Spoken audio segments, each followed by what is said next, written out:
congressional stock trading is an all-time high, and members of Congress are so good at trading stocks that they routinely beat the average market by miles.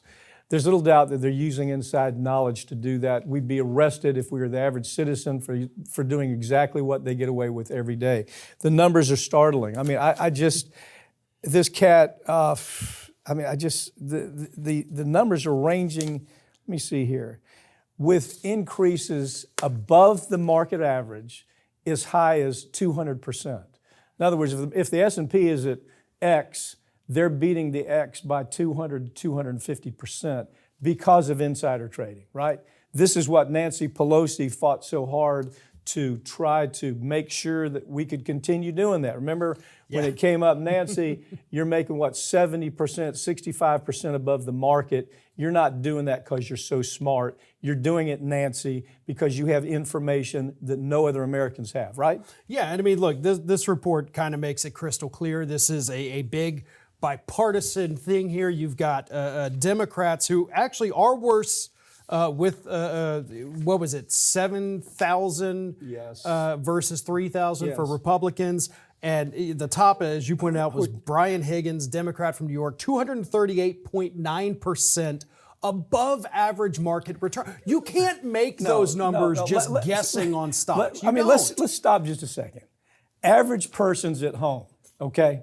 They're reading the news. They're trying to talk to their broker. You know, they may have their pension program tied up in there, the retirement program tied up in there. They're counting on the money because if they retire, they've got to live on that, right?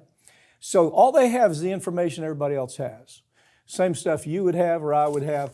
These cats up in Congress, like Pelosi and this guy, what was the number? 123% higher than the S&P. Yeah, I mean, you got Higgins.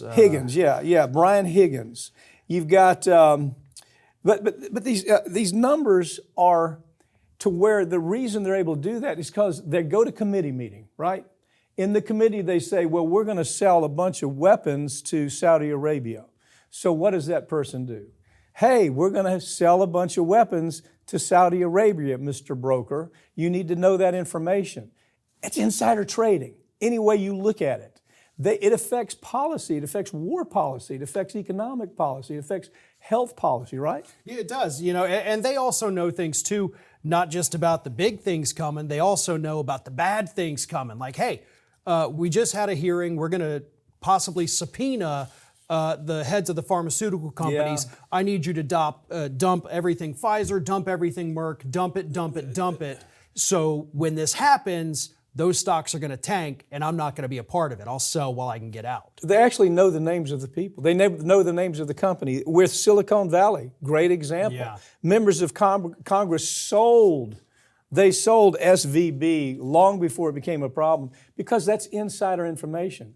And so what do we say? Well, if we catch you, Mrs. Pelosi, we're going to hit you for the $200 fine. Are you kidding me? Yeah, the Stock Act that is supposed to ban these people from doing it, if they get caught, $200 fine. Okay, well, I just made a 240% on my $100,000 investment. Yeah, I'll give you $200. I'll give you $400 because I'm going to tell you right now, I'm going to do it again because there's no punishment for any of these people. They actually have something called the Pelosi Act. She was so bad about it. It's the Pelosi Act of 2023. And this other cat, the Democrat that says, look, I did pretty good, 238% above the market. But, that's okay because I'm retiring. I'm not running again. Now, I mean, you see how patently unfair this is. First of all, it affects the market. Yeah.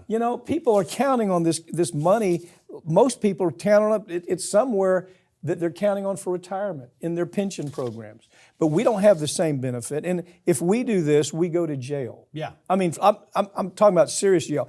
Pelosi has gotten so good at it, and this article talks about it, that she has figured out, let me do all of this at a time during the holidays where it's not going to be reported.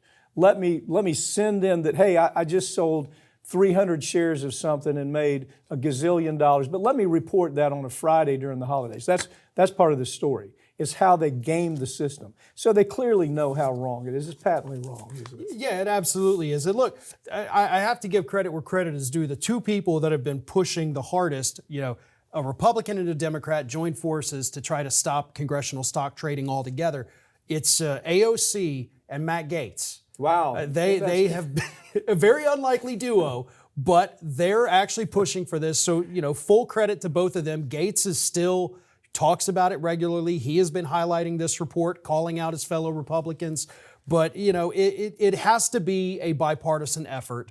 But when you only have these 2, 3, or even 20 people pushing for the ban, you got 415 who say, hell no, we're not going to do it. I'm making too much money. It's like the Haley story. What's her name? Nikki Haley. Nikki Haley. Yeah. Okay, so she comes into Congress with no money. We've told this story before. It was a great story, a great investigative story on this. She has no money. She has $15,000 in the bank. She owes about $1 million. But within 4 or 5 years, she's living in a $5-6 million mansion. Now, where did that come from? It came from her relationships with big corporations. This is no different. This is, in a sense, these people, they get calls. They get calls that nobody else gets. They hear testimony that nobody else hears. And they're able to skulk away, quietly make that telephone call that any one of us would go to prison for doing. Yep. Something's got to be done about it.